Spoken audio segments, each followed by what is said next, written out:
Hello everyone, অনুয়ন্তিকা লাইফস্টাইলে আপনাদের সবাইকে স্বাগত। আশা করি সবাই খুব ভালো আছেন আর আমিও খুব ভালো আছি। আমি অয়ন্তিকা চলে এসেছি আপনাদের সামনে নতুন একটি ভিডিও নিয়ে। আজ শেয়ার করব সোয়াবিনের রেসিপি, মায়ের হাতের। নিরামিষ রুটি বা লুচির সাথে এই সোয়াবিনের রেসিপিটা আপনারা যদি একবার ট্রাই করেন খুব ভালো লাগবে। ফার্স্টে সোয়াবিনগুলো গরম জলে ভিজিয়ে রাখা হয়েছিল, তারপরে তেলের উপরে লবণ আর হলুদ দিয়ে সোয়াবিনটা ভেজে নেওয়া হয়েছে। এরপর ভাজা সোয়াবিন তুলে নেওয়ার পরে ওই কড়াইতে আরও একটু তেল দিয়ে তাতে তেজপাতা আর শুকনো লঙ্কা অ্যাড করে দেওয়া হয়েছে। এবার এই শুকনো লঙ্কা তেজপাতাটা একটু ভেজে নেওয়ার পরে তার উপরে ডুমো ডুমো করে কেটে রাখা আলু দিয়ে দেওয়া হয়েছে। এবার আলুটা অনেকক্ষণ ধরে ভালো করে ভাজতে হবে। এটা পুরোটাই নিরামিষ হবে, যেহেতু একটা বারের দিনই মা এই সোয়াবিন রান্নাটা করছে। আলুটা ভাজার সময় একটুখানি লবণ দিয়ে দিতে হবে, যাতে আলুটা ভালো করে ভাজা হয়ে যায়। আর দেখুন কুচিয়ে রেখেছিল আদা, যেহেতু নিরামিষ তাই জন্য আদাটা তো দিতেই হবে, আর যে কোনো নিরামিষ রান্নায় আদা না দিলে টেস্ট ভালো হয় না। তো মা কিছুটা আদা কুচিয়ে রেখেছিল, সেটা আলুর উপর দিয়ে দিয়েছে। এবার তার উপরে লবণ দিয়ে দেওয়া হয়েছে পরিমাণ মতো। এবার ভালো করে অনেকক্ষণ ধরে আলুটা ভাজা ভাজা করে নিতে হবে। যেহেতু আলুটা সিদ্ধ করা হয়নি তাই জন্য অনেকক্ষণ ধরে আলুটা ভাজতে হবে। আলুটা কিছুটা ভাজার পরে তার উপরে হলুদ গুঁড়ো, লঙ্কা গুঁড়ো, জিরে গুঁড়ো, ধনে গুঁড়ো এগুলো অ্যাড করে দেওয়া হয়েছে। আমার তো রুটি বা লুচির সাথে এরকম তরকারি খেতে খুব ভালো লাগে।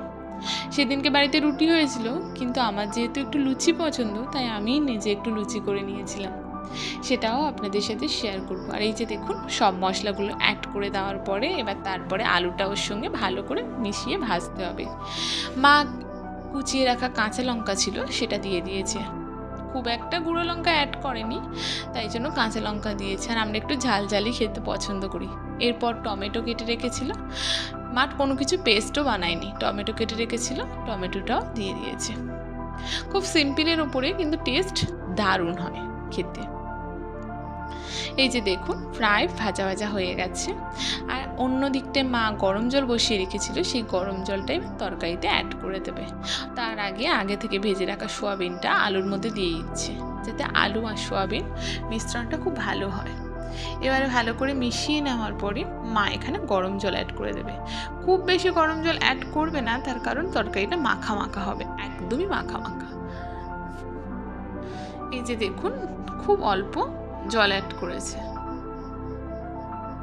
আর গরম জল অ্যাড করলে তরকারির টেস্ট খুব ভালো হয়। আর এই রান্নাটা একবার আপনারা বানিয়ে দেখবেন, আশা করি খুব ভালো লাগবে। এই যে এই ঝোলটা অনেকক্ষণ ধরে ফুটবে, প্রায় তরকারি শেষের পথে। এরপর মা একটা নিরামিষ মশলা অ্যাড করেছিল, সেইটা না নিতে ভুলে গেছে।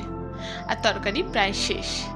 আর এই যে বললাম আমি লুচি বানাচ্ছিলাম, আর এই যে দেখুন কি সুন্দর লুচি হয়েছে, ফুলকো ফুলকো। তারপরে দুপুরে খেতে বসে গেছি লুচি আর সোয়াবিনের তরকারি। খুব ভালো লেগেছিল খেতে, বিশ্বাস করুন। আর তরকারিটা ঠিক এরকম দেখতে হয়েছিল। মা বাবা সবাই রুটি খেয়েছিল, কিন্তু আমি লুচি খেয়েছিলাম। আমার একটু ওই তেলের জিনিসের প্রতি খুব ভালো লাগা আছে, তেল, লুচি, পরোটা এইসব আর কি। আপনারা কোনো বার বা কোনো অনুষ্ঠানের দিনে নিরামিষ কী রান্না করেন রুটি বা লুচির সাথে, সেটা কিন্তু অবশ্যই কমেন্টে জানাবেন। ভিডিওটা ভালো লাগলে একটা লাইক করে দেবেন। সবাই ভালো থাকবেন, দেখা হবে নতুন কোনো ভিডিওতে। আর রান্নাটা কেমন লাগলো অবশ্যই কমেন্ট করে জানাবেন। সবাই ভালো থাকবেন।